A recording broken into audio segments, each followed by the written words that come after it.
between the danger and the deep. A Hood Eloquence original story. Chapter 1. The Weight of a Secret. The words hung in the air of Aaron Daniels' office like smoke, sweet and dangerous and impossible to breathe around. Jena Andrews had been mid-sentence, reaching across his mahogany desk to slide the quarterly logistics report into his waiting hand, when he'd said it. Quietly. Like a man confessing to a priest. Like a man who had finally decided that whatever came next, he could not carry the secret one more day. I've been in love with you for 2 years now. He paused. I know you're seeing someone. I know it's not my place. But I had to be honest with you, Jena. I owe you that much. She froze. Not a polite, performative stillness. A full-body, cellular-level freeze, the kind that happened when the world tilted 3 degrees off its axis and your body had to recalibrate just to keep you upright.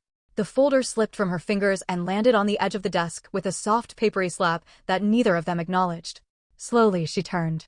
Really turned. Not the quick glance she'd trained herself to use in this office, the kind that gathered only what was necessary and moved on before it could land. This was different. This was her actually looking at Aaron Daniels. 6 feet and 6 inches of him. 6 feet and 6 inches of broad shoulders filling out a charcoal Tom Ford suit like it had been stitched directly onto his body. Of dark brown skin so smooth and rich it looked burnished. Of a jaw that could have been carved by someone with an agenda. He was leaning back slightly in his chair, both hands flat on the desk, watching her with those eyes deep-set, unhurried, the color of dark amber, and there was nothing performative about the vulnerability in them. He'd meant every syllable. Goodness gracious, she thought, in the back of her mind where the part of her that was still sane had retreated to observe. That is a man. Aaron, her voice came out wrong. Too soft. She cleared her throat and tried again. Mr. Daniels, don't. His voice was gentle but firm. Don't do the title thing right now. Not for this conversation. She pressed her lips together. Outside, 32 floors below, the city of Atlanta moved and breathed and kept living, completely indifferent to the fact that Jena Andrews was standing in her CEO's office with her heart doing something medically inadvisable in her chest. She should say something careful. Something professional and kind that would gently reset the room to where it had been 3 minutes ago. She was good at that, at careful. She'd had to get good at it.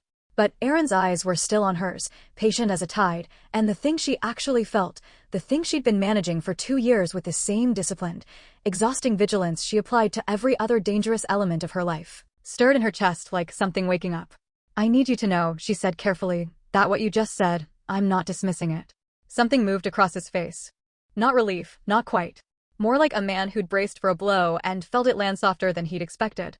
But my situation, she continued, is complicated in ways I don't. It's not what it looks like. From the outside. He said nothing. He had the rare, devastating quality of knowing when silence was the most powerful thing in the room. I can't get into it right now. She picked up the folder from the desk's edge, something to do with her hands. But I heard you, Aaron. I heard every word. She left before either of them could say something they couldn't take back. In the elevator, alone, Jena pressed her back to the mirrored wall and let out a breath so long and shuddering it was almost a sob. Terron Marks had no idea what his obsession with controlling her had cost her. He'd taken so many things. He would not take this. She'd left Terron on a Tuesday. For months ago, in the blue-black hours of 3 in the morning, she'd packed one bag, just one, because taking more would have made noise, and noise was the thing that ended futures, and walked out of the apartment they shared in Buckhead as quietly as she'd ever done anything in her life. She hadn't gone far. Just far enough that his hands couldn't reach her.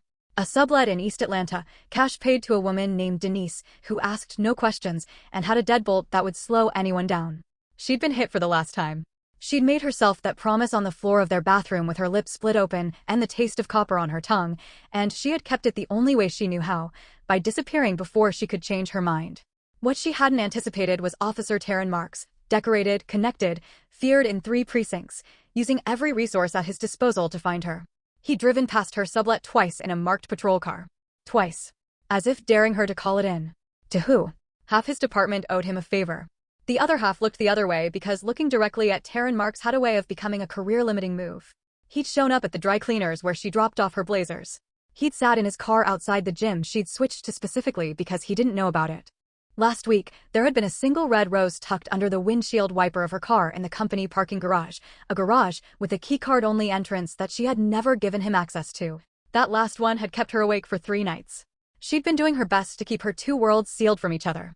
The world of her job, Jena Andrews, senior logistics analyst, calm and competent and composed, and the world she was running from. She was good at compartmentalization. She'd had to be. What she hadn't been prepared for was Aaron Daniels deciding to blow a hole through the wall between them. And she definitely hadn't been prepared for how much she wanted to walk through it. Chapter 2. Small Revelations. The gift appeared on a Thursday.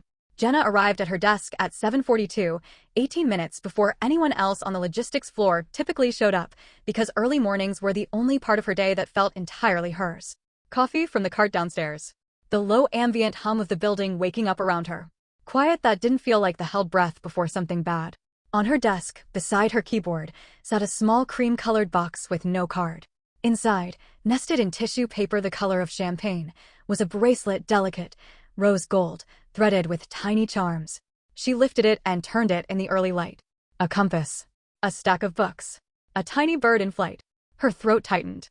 She'd mentioned the compass in passing, 8 months ago, in a team meeting about the international freight routes they were restructuring. She'd said, offhand and half-joking, that she'd always wanted to learn celestial navigation. That she thought there was something beautiful about finding your way by something that couldn't be taken offline. The books needed no explanation. And the bird 3 years ago, at the company retreat in Savannah, she'd sat on the hotel balcony at dawn watching a mockingbird learn a new song. She'd told exactly one person about it, in the kind of unguarded sunrise conversation that happens when the world is soft and no one's armor is fully on yet. She'd told Aaron. She sat with the bracelet in her palm for a long time. Then, carefully, she fastened it around her wrist. He didn't mention it when she came to his office that afternoon for the shipping container audit review. But his eyes went to her wrist the moment she sat down, and something quiet moved across his face, satisfaction, maybe, or something softer than that. Something she didn't have a safe word for yet. She pulled up the spreadsheet on her laptop and began walking him through the discrepancies in the transatlantic manifest, and they were professional, both of them, perfectly calibrated. But when he leaned across the desk to look at the screen more closely and his forearm came within 3 inches of hers, she felt the proximity like a weather change. "Third line item," she said, keeping her voice even. "The customs delay is going to push the delivery window out by 6 days minimum, which puts us in breach of the Meridian contract unless we reroute through Halifax." Halifax works. His voice was low. Right behind her ear, practically. He leaned in further than strictly necessary to see the screen, and now his breath was warm against the side of her neck, and every professional synapse in her brain was trying very hard to stay on Halifax. "And absorb the additional freight cost, which I've already calculated at." "Jena." She stopped. "You're wearing it." His voice was barely above a murmur. She kept her eyes on the screen. "I don't know what you're talking about, Mr. Daniels." A pause. Then, close enough that she felt it more than heard it, "Yes, you do." She turned her head. Which was a mistake, because it put their faces approximately 8 inches apart, and this close, she could see the faint line of his jaw muscle where he was holding himself very deliberately still. And she understood suddenly that the restraint he was showing was costing him something. It was the costliness of it that undid her, just slightly. "The bird was the thing that got me," she said quietly. "I didn't think you remembered that." "I remember everything you've ever told me. No performance in it. Just fact." She held his gaze for 3 seconds longer than was wise, then turned back to her laptop. "Halifax," she said. "I'll have the revised proposal on your desk by end of day." She heard him lean back. The exhale he let out was slow and controlled. "Thank you, Ms. Andrews." She gathered her things and got out of there before her composure finished unraveling, and she made it to the elevator and pressed the button and stood very still while the doors slid closed, and then she looked down at the bracelet on her wrist, compass, books, bird, and allowed herself, in the privacy of her own reflection, to feel the full, terrifying, wonderful weight of being seen. Chapter 3. What she was running from. Terron Marks had a way of making the whole world feel smaller. That was the thing people didn't understand about men like him. The violence was almost secondary to the architecture of control he built around you.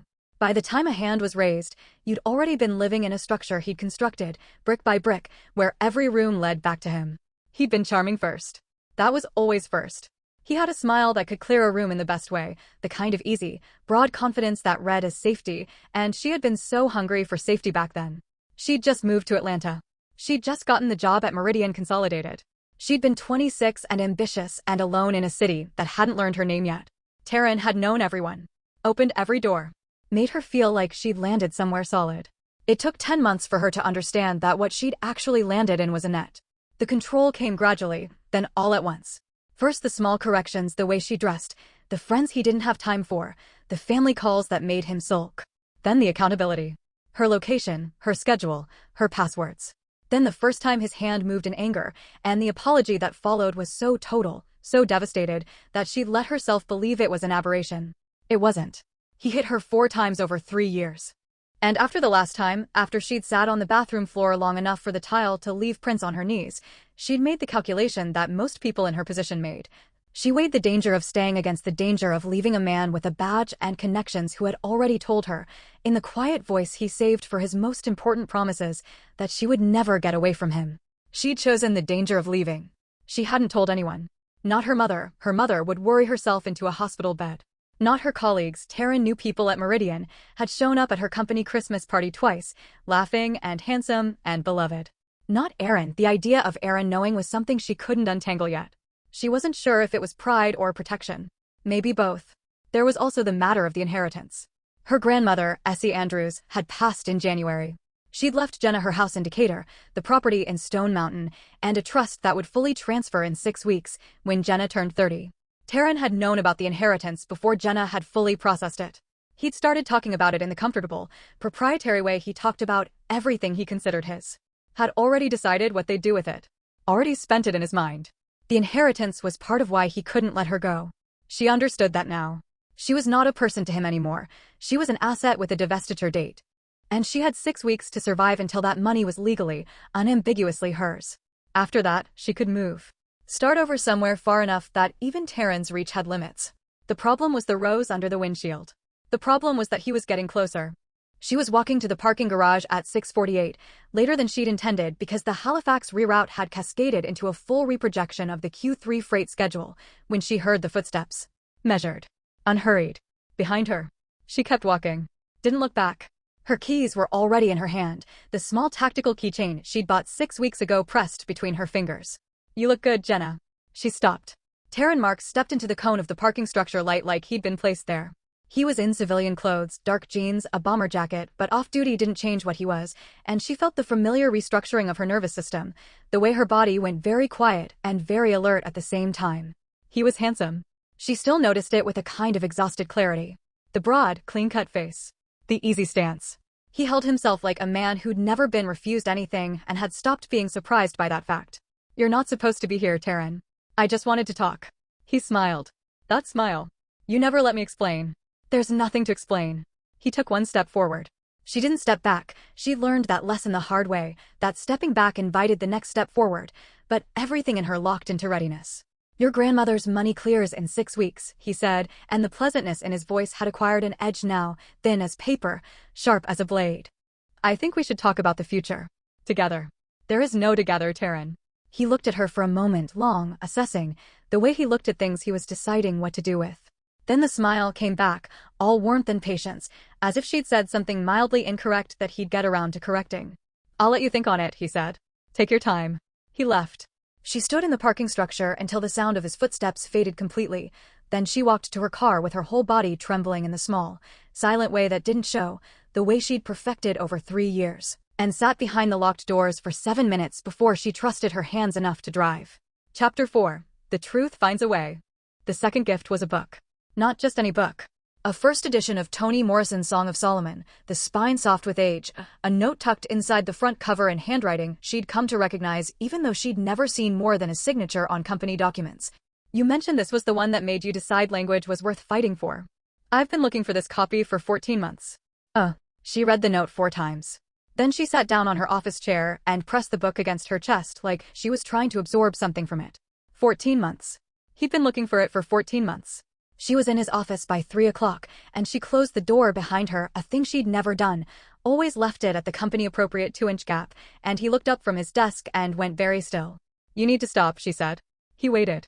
Not because I want you to. Her voice was doing the quiet thing again. She hated it and couldn't stop it. Because I am in the middle of something that has the potential to get very complicated. And I can't let you into complicated. I don't have the right. He set down his pen. Are you in danger? The directness of it, no preamble, no performance, knocked her off the careful script she'd prepared on the elevator. Aaron. Jena. He was standing now, and 6'6" was different when the distance between them was 12 feet instead of 40. I'm not asking as your employer. And I'm not asking because I need the information. I'm asking because the answer matters to me. Are you in danger? She looked at him for a long moment, at the amber eyes and the set jaw and the hands that were flat on the desk again, holding himself still with that same costly restraint, and something in her, some load-bearing wall she'd built over 3 years of necessity, developed a crack. Yes, she said quietly. I think so. Yes. He came around the desk. He moved the way big men moved when they were being deliberate about their size, slowly, hands visible, telegraphing each step.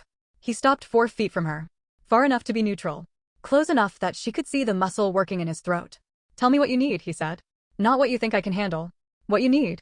And she hadn't cried in front of anyone in over a year, but something about the precision of the question, the way he'd drawn a line directly between what she feared he could handle and what she actually required, opened something up, and her eyes burned. And she looked at the ceiling for a moment the way people do when they're trying to reverse the physics of tears. I need it to be over, she said.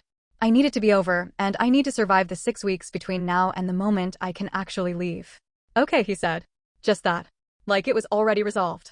Tell me everything. She talked for 45 minutes. She told him about Terron, not all of it at first, the relevant architecture, the badge, the connections, the stalking, the rose.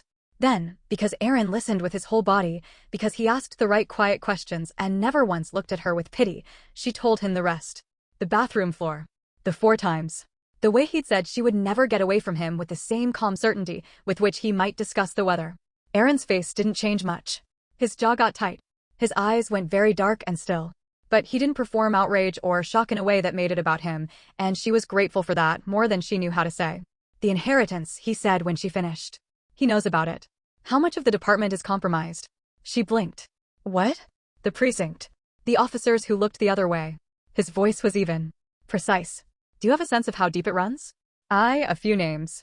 Officers who were at the apartment the one time a neighbor called. They arrived, saw Terron, and left. No report. Something moved behind his eyes. Something that looked like the early stages of a plan. You're not going to confront him, she said immediately. I'm not. He said it in a way that didn't fully close the door. But I need you to understand that what you just described to me, I can't unknow it. And I won't pretend to. She looked at him carefully. He's a police officer with friends. He's dangerous in ways that don't respect how important you are professionally. Aaron nodded once, slowly. I understand the risk. I don't think you do. He looked at her steadily. Do you understand the risk of being without someone in your corner? The question sat in the room between them. My influence, he said quietly, goes further than my title. And I've been building relationships with people in positions to do something about corruption for longer than Terron Marks has been a problem. He paused. I'm not asking you to trust me with everything. I'm asking you to let me be useful. She stood there in the afternoon light slanting through his floor-to-ceiling windows, this man who had spent 14 months finding a book and 2 years paying quiet, attentive attention, and she thought, I have been surviving alone for so long I've forgotten what the other option looks like. Be useful then, she said. Chapter 5. The space between professional and otherwise. She didn't plan to fall into him. That was the honest truth of it. 3 weeks after she'd told him everything, they developed a rhythm that lived in the borderlands between professional and something that had no clean category. He drove her to the parking garage every evening casually, as though he simply happened to be leaving at the same time, a fiction they both maintained. He texted her at 11 p.m., just, still up? Which she'd learned to translate as I wanted to know you were safe without making it alarming. She texted back, still up, which translated back as yes, and I thought about you today, and I'm glad you asked. The gifts continued. Not extravagant, never extravagant. A playlist left on a sticky note on her monitor. A new brand of tea she'd said once, in a meeting, sounded interesting. A photograph, printed and framed, of Decatur street art that happened to be 1 block from where she'd grown up. He was building something, she realized. Not seducing her. Building her. Piece by piece, returning small parts of herself that fear had put in storage. It was working. God help her, it was working. It happened on a Thursday, because apparently Thursdays were the day her life changed. She'd come in early again, and found a handwritten note on her desk, just 3 lines, in that handwriting she'd memorized without meaning to. You left your cardigan in the conference room Tuesday. It's on the credenza in my office. I've been walking past it for 2 days. She went up to his floor before 8. The office was quiet, most of his team not yet in, and she knocked twice on the open door and found him at his standing desk, jacket off, shirt sleeves rolled to the elbow, reading something on his tablet with his reading glasses on. The glasses. Nobody had warned her about the glasses. Good morning, he said, and he said it the way he always said it to her, like he meant the whole word, like he was genuinely expressing a wish on her behalf. You left a note about my cardigan. I did. He nodded at the credenza. It's there. She crossed the office, picked up the cardigan. She could feel his eyes on her back. She turned around. You've been walking past it for 2 days, she said. I didn't say I minded. He took his glasses off and set the tablet down. It was nice having something of yours in the room. There it was. That was the thing he did, took a perfectly ordinary sentence and placed it with such careful intent that it landed in the center of her chest like a warm stone. She should have said thank you and left. She crossed the office back to his desk. And she stopped close enough that she had to tilt her head slightly to hold his gaze, because 6'6" meant he had nearly a foot on her, and even with the standing desk there was a lot of him. A tremendous amount of him. And she was close enough now to smell cedarwood and something clean and warm underneath it. Aaron, she said. Jena. His voice had dropped a register. This thing we are, she started. I know what it is, he said softly. Tell me. His eyes moved over her face with the patience she'd come to understand was fundamental to who he was, not caution, not hesitance, just the conviction that things worth having were worth approaching with care. It's everything I've wanted for 2 years, he said. And I'll wait as long as it takes for you to want it back in a way that doesn't cost you anything. She reached up and touched his jaw. His eyes closed for just a moment, just one unguarded second where everything he felt moved across his face unfiltered, and then they opened and looked down at her with something so naked in them she had to breathe very deliberately. It doesn't cost me anything, she said. That's what I'm trying to tell you. It's the not having it that costs. He moved slowly. Always slowly with her as though fast might frighten something back into hiding. His hands came to her face, warm, large, tilted with the careful precision of a man who understood that this mattered, and when he kissed her it was nothing like what she'd been afraid of. It was quiet. It was thorough. It was the kind of kiss that didn't ask anything, only offered, only gave, and Jena Andrews, who had been surviving for so long that surviving had become her whole personality, felt something in the deepest part of herself put down a weight she hadn't realized she was still carrying. When he lifted his head, his forehead came to rest against hers. Hi, he said quietly.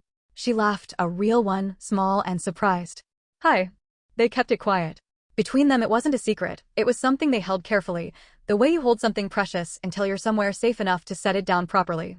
He was meticulous about the office. They were professional, both of them good at it, and no one who watched them in a meeting or passing in the hall would have seen anything beyond what had always been there, the CEO and his logistics analyst, efficient and respectful. But there were moments.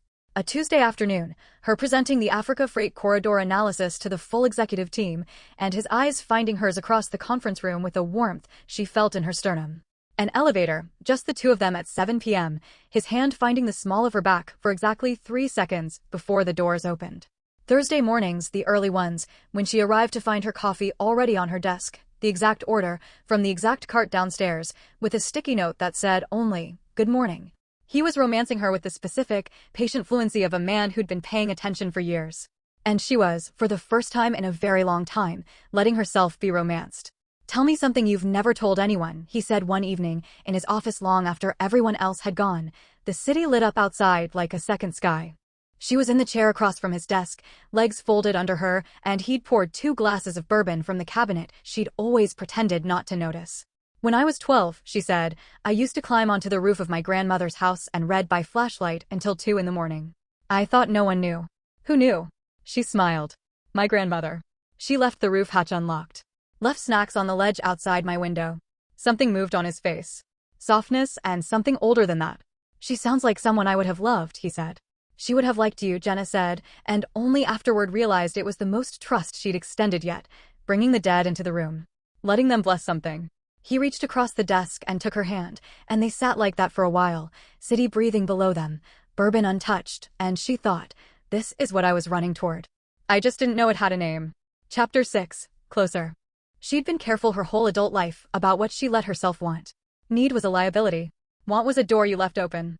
She'd learned, in the long school of Terron Marks, to keep everything small and close and manageable. Aaron systematically dismantled that architecture.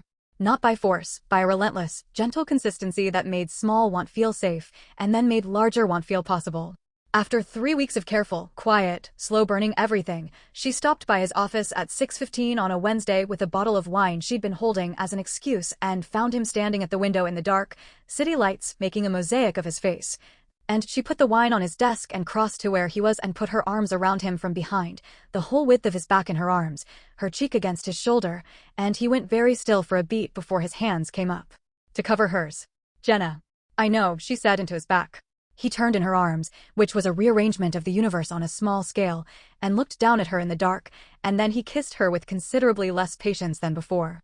This was different. This was not the careful, offering kiss from his office. This was the kiss of a man who'd been holding something back for 2 years and had just been given explicit permission to stop. His hands were in her hair, her face, her shoulders, learning her like a language he'd been studying and was finally allowed to speak. She kissed him back with everything she'd been managing. All the ones she'd cataloged and stored and tried to be sensible about.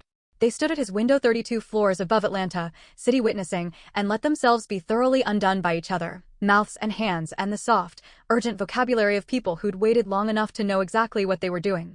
When they finally separated, her lipstick was somewhere in his vicinity and his tie was a memory, and he pressed his forehead to hers again in that way he had, that anchoring thing, and breathed.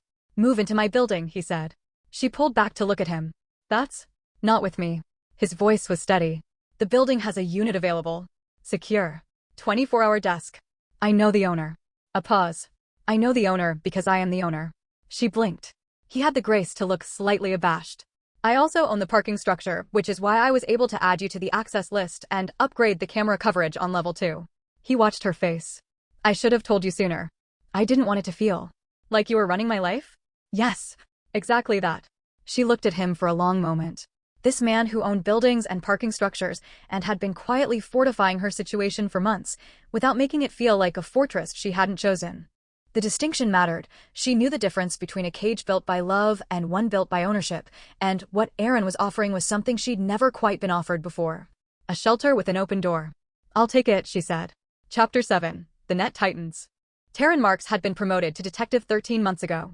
He'd celebrated by taking Jena to a restaurant she'd hated and spending the whole night talking about what the rank meant for his future. Their future, he'd said. Because by then she'd already understood that in Terron's world, the possessive was always first-person singular. She thought about that promotion now, watching him through the lobby glass of Meridian Consolidated's building from the second-floor mezzanine, where she'd retreated after her colleague Marcus spotted a man matching Terron's description, circling the block in a car. He'd found her office building. Her phone buzzed. "Aaron. Where are you?" No preamble. "Mezzanine. Second floor." She kept her voice low and even. "He's outside." A pause. Then, "Don't move. I'm coming down." He was there in 4 minutes and he'd brought Marcus and 2 members of building security she'd never seen before, large men in plain clothes who didn't match the usual daytime staff. "Private security," he said quietly, appearing at her side. "Ours, not the building's. I brought them on 2 weeks ago." She turned to look at him. "I was going to tell you," he said. "You keep doing things," she said, and then telling me after.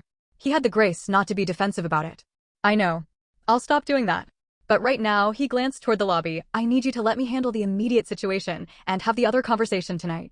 She looked at him, then nodded. He spoke quietly to the security team. One of them went to make a call. Terron stood outside for another 20 minutes, and then, whether because of some signal she couldn't see or some instinct of his own, he got back in the car and drove away. It didn't feel like a retreat. It felt like a delay. That evening, in his office, he laid out what he knew. "I've been building a file," he said. He set a folder on the desk between them, not a thin one. 3 officers besides Marks who I can document as having responded to domestic disturbance calls at your address and filed no report. I've been working with someone at the state attorney's office for the past 2 weeks. She stared at him. "You've been building a case," she said. "I've been building a case. Aaron." "I know." He met her eyes. "I should have told you. This is your life and your decision, and I went ahead and I know." She was quiet for a moment, turning something over in her mind. Then, "What does the state attorney have?" He let out a breath. "Enough to begin. The calls, the no reports, the circumstantial pattern of a detective using departmental resources to track a private citizen. A neighbor's statement, the one from 2 years ago who called and watched 2 officers leave without taking a report. Is it enough to stop him?" "Not yet," he said. "But the right people know his name now. And some of those people have reasons of their own to want Terron Marks looked at closely." She absorbed this. "He has friends," she said. "In high places." "So do I," Aaron said. And said it without arrogance, just a simple, steady fact. "And mine have better reasons." Chapter 8. What lives between action and longing. The weeks between Terron's appearance at the building and what Aaron called the moment of consequence were the strangest of Jena's life. Because they were full of danger and full of joy at the same time, in proportions that should have been incompatible but somehow weren't. She moved into the building 2 blocks from Meridian on a Saturday. The apartment was on the 17th floor, clean-lined and quiet, with windows that looked east toward the morning. Aaron helped her carry boxes and then helped her unpack them, which meant she learned 2 things about him in a single afternoon. He was meticulous about organization in a way that was nearly aesthetic, and he could be reduced to a state of pure uncalculated delight by a collection of books. You have 4 copies of this one, he said, holding up a battered paperback. One to read. One to lend. One to keep safe. One for emergencies. He looked at her over the book. What constitutes a book emergency? The other 3 are unavailable. He laughed. A real one, full-bodied, surprised out of him. She was cataloging his laughs now, the professional chuckle, the quiet please sound, and this one, which happened when she caught him off guard. She was building her own file on him. They fell into each other steadily, in the way that felt less like falling and more like arriving.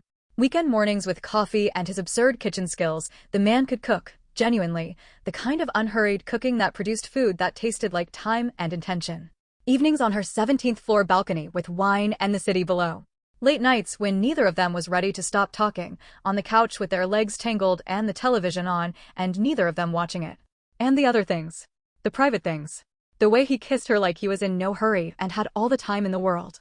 The way he held her, one broad hand in her hair, like something he'd been waiting to do. The way he looked at her in the middle of ordinary moments, across a restaurant table, in an elevator, once in a parking garage at 7 in the morning before either of them was ready to perform anything. With a directness that made ordinary moments feel like they'd been set aside, marked important, filed under things that matter. She told him things she hadn't told anyone. He told her things in return: his childhood in Savannah, the business he'd built from a seed money loan and 2 years of living on certainty alone, the way his mother had looked at him when the Forbes profile came out, pride so total it had rearranged her face. You were lonely, she said one night, understanding arriving whole. He was quiet for a moment. For a certain kind of company. Yes, the kind that actually sees you. He looked at her.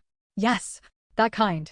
She curled into his side, and his arm came around her, and she thought, we are the same kind of alone, he and I. We just built different rooms around it. A month into officially, quietly, carefully them, she was late. She sat with that knowledge for 4 days before she confirmed it, and for 2 days after before she said anything to him. She needed time to understand her own feelings before she could figure out how to hand them to someone else. What she found, once she'd sat with it long enough, she wasn't afraid. She was startled and overwhelmed and uncertain about the logistics of several things, but she was not, underneath it all, afraid. That itself was remarkable.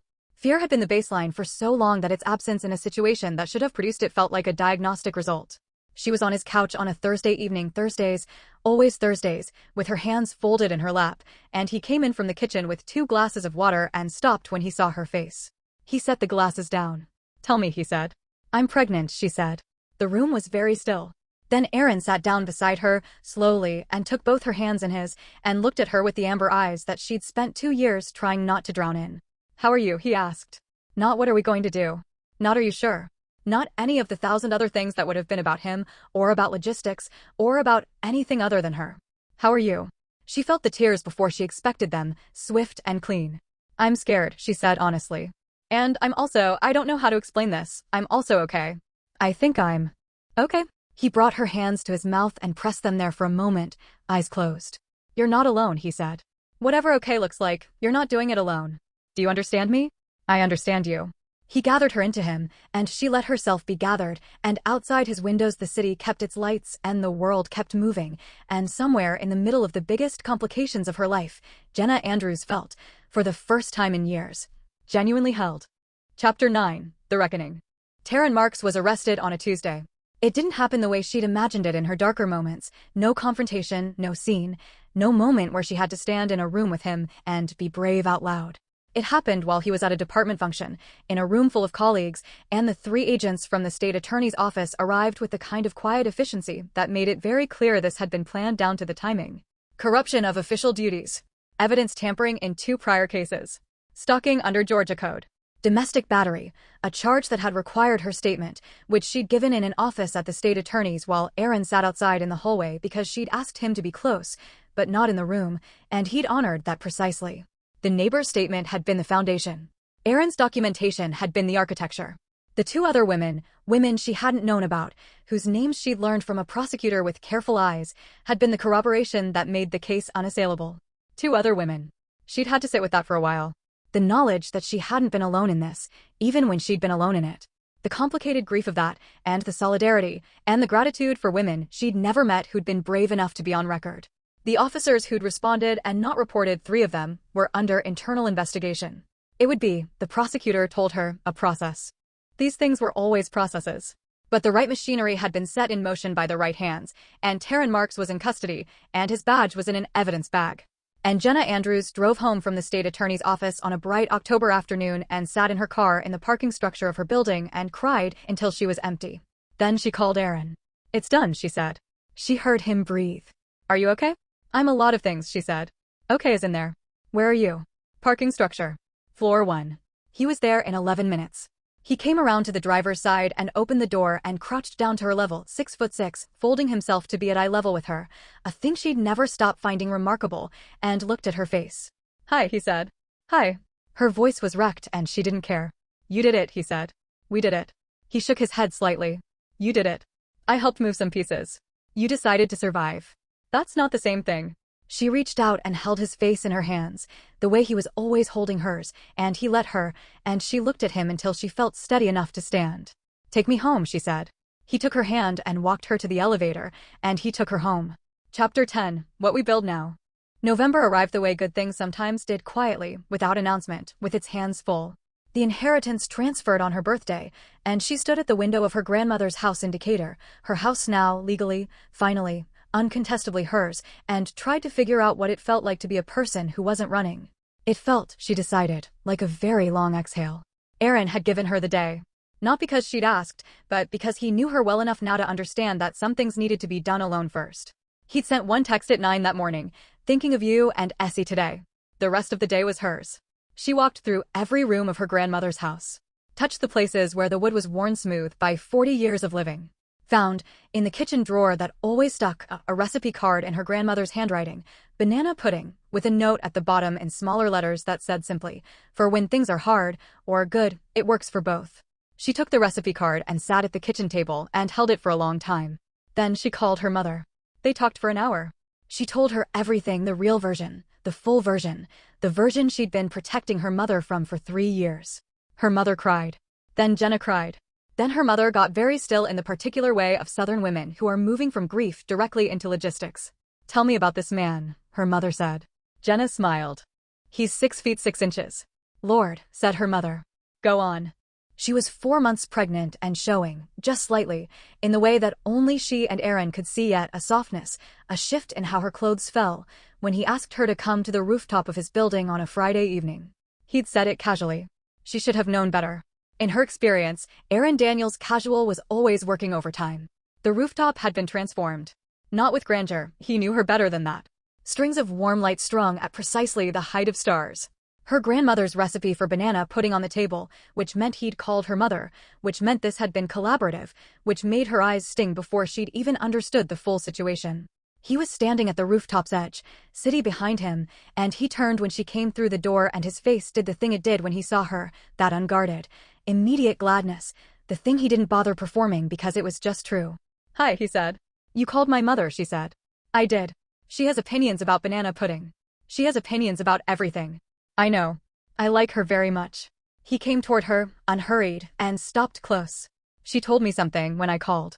"What?" She said, "That girl has been brave her whole life, but she's never been soft in the right places, because the world never let her be. She needs someone who can hold the soft parts. Can you do that?" Jena's throat tightened. "What did you say?" "I said yes. And then I said I'd like her permission to ask you something." He reached into his jacket. "And she said she'd like her mother's banana pudding at the wedding." The ring was simple and exact. A solitaire set low, rose gold, the same tone as the first bracelet, the compass and the bird, and she understood that he'd thought about continuity. That this was connected, deliberately, to where they'd begun. He went down on one knee, which given his dimensions was its own considerable gesture, and looked up at her. "Jena Marie Andrews," he said. "You are the most precise, most feeling, most relentlessly alive person I've ever had the privilege of knowing. I've been paying attention to you for 2 years, and I am not even close to finished." He paused. "I want to spend the rest of my life in the same room as you. I want to raise this baby and however many come after. I want your books in every room and your handwriting on things and your voice first thing in the morning." He swallowed. "I want to be the one who holds the soft parts. If you'll let me." She was crying. She'd given up trying not to. "Yes," she said. "Aaron." "Yes." He stood in one motion and she was in his arms in the next, lifted slightly, held the way she'd decided months ago on a Thursday evening that she had always wanted to be held. His face was in her hair and her arms were around his neck, and the city was lit up below them, and the lights above were warm and imprecise as stars. "Thank you," he said quietly. "You proposed," she said into his neck. "You don't get to thank me. I can thank you for saying yes. Aaron." "Jena." She laughed. He kissed her. The city moved below them, indifferent and beautiful, and somewhere on a kitchen table indicator, a recipe card sat in a drawer that always stuck. For when things are hard, or good, it works for both. Epilogue, New Life. She delivered on a Thursday. Of course she did. 7 pounds and 4 ounces of outraged, red-faced, black-haired perfection who arrived at 4:47 in the afternoon and immediately demonstrated her mother's lungs and her father's stubborn refusal to be moved until she was ready. Essie Ray Daniels. Named for a woman who had left a roof hatch unlocked and snacks on a ledge, who had known that certain kinds of freedom had to be built for gently, from the outside, long before the person inside was ready to use them. Aaron held her first because Jena had said so, and the image of him, 6 feet 6 inches of him, broad as a doorframe, holding their daughter against his chest with his eyes doing something she had no word for. Still had no word for even after a year of watching him be tender, was the one she filed under the category she'd created in her mind for things worth surviving for. He looked up and found her watching, and his face did the thing. "Hi," he said. "Hi," she said. Essie Ray announced her continued displeasure, with existing at significant volume. "She's going to be loud," Jena said. "She is," Aaron agreed, in the tone of a man who found this delightful. "She gets it from you." He raised an eyebrow. "I am famously calm and quiet. You told the entire state attorney's office and your lawyers and 3 independent security contractors about a personal situation that affected me without mentioning it for 2 weeks. That was strategic, not loud." "Aaron." He grinned. It was a grin she'd earned slowly, over months of careful, mutual excavation, a grin that meant he was fully in the moment and fully glad to be there, which was the most anyone could ask of another person. "She gets it from both of us," he conceded. Her mother arrived an hour later with banana pudding. Aaron's mother arrived 2 hours after that and held Essie Ray for 45 minutes without once relinquishing her, and Jena sat in the hospital bed watching her family reassemble itself around something new and small and furious and beloved. Terron Marks was awaiting trial. The 3 officers were suspended pending investigation. The machinery moved slowly, but it moved, and for now, that was enough. For now, there was this room and these people and a daughter whose name honored a woman who'd known that freedom had to be built gently, in the dark, one unlocked hatch at a time. Aaron came back to her side and sat on the edge of the bed and took her hand, and they looked at their daughter together. "What do you think?" he asked. Jena considered the question in its full weight. The year behind her, the fleeing and the bracelet and the confession and the building of a case and the ring under the lights and all the Thursday mornings that had accumulated into something that looked, now, unmistakably like a life. "I think," she said, "that we're going to be really good at this." He brought her hand to his mouth. "Yeah," he said quietly. "I think so too." Outside, Atlanta turned toward evening, and the city put on its lights one by one, and somewhere in Decatur a house sat waiting with its kitchen drawer and its recipe card and its memory of a small girl reading on a roof past midnight, building, brick by brick, the vocabulary of her own survival. She had used it well. The end.